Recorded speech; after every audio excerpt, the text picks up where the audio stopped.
রাষ্ট্রের রন্ধ্রে রন্ধ্রে দুর্নীতি, জনসচেতনতা দরকার। এই জনসচেতনতার আমরা হয়তো একটা দুটো কথা বলে দেবো, কিন্তু সেই কথা সম্প্রচার করবে কে, সেই কথার সম্প্রসার হবে কেমন করে, এটা সাংবাদিকদের ছাড়া আমার আর দ্বিতীয় কোনো পন্থা আমার জানা নেই। তো কাজেই আমি বিশ্বাস করি আমাদের লক্ষ্য আর সাংবাদিকদের লক্ষ্য তো ভিন্ন না, একই লক্ষ্য। প্রিন্ট হোক, ইলেকট্রনিক হোক, আমাদের লক্ষ্য যদি একই হয়, আমরা যদি আমি আমাদের কথাই বলবো, আমরা যদি লুকোচুরি না করি, তাহলে সাংবাদিকদের কাছে আমার লুকোবার কি থাকবে? আমি আমার কর্মজীবনে মানে নেহাত বাধ্য না হলে কোনো কিছু লুকাইনি। বাধ্য হওয়াটাও সেটা হলো প্রাতিষ্ঠানিক আইনগত বাধ্যবাধকতা। এর বাইরে যারা আমার সাথে বিভিন্ন সময় কাজ করেছেন সবাই জানেন যে যতটা সম্ভব ট্রান্সপারেন্ট হওয়া দরকার, যতটা সম্ভব সাংবাদিক বান্ধব হওয়া দরকার, আমরা সেটা হয়েছি।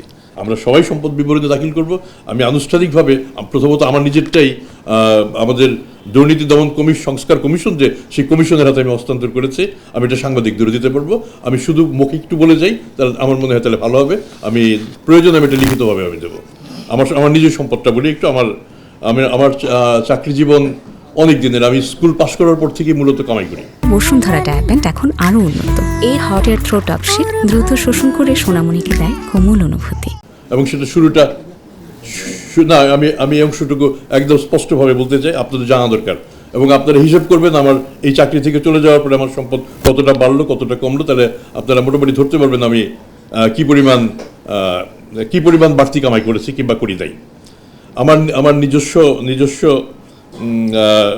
বসিলাতে আমার 1500 স্কোয়ার ফিটের একটি, আমি দুটি আসলে 700 স্কোয়ার ফিটের দুটি মিলিয়ে 1500 স্কোয়ার ফিটের আমার একটা অ্যাপার্টমেন্ট আছে। আমি সেখানে আরও প্রায় 700 স্কোয়ার ফিট আমি নেওয়ার একটা প্রক্রিয়ার মধ্যে আছি।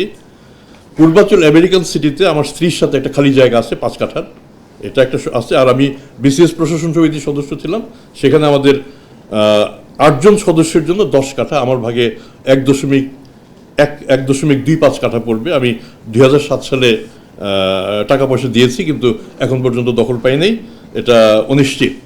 আমি নিজে রাজুকের একটা প্লটের জন্য 75,000 টাকা জমা দিয়েছিলাম, আজ পর্যন্ত এটার কোনো নিষ্পত্তি হয়নি। যে কোনো কারো দিয়ে সরকার হয়তো তখন আমাকে দেয়নি, এটা আমি আবেদন করবো আবার। অস্থাবর সম্পত্তির মধ্যে আমার আছে, এগুলো আমার স্থাবরের বাইরে আর কিছু নেই। যদি আপনারা কোথাও কখনো খুঁজে বের টের করতে পারেন, এগুলি মানে বাজেয়াপ্ত হয়ে যাক এবং আপনারা যেভাবে এটার ডিসপোজাল করতে চান করবেন।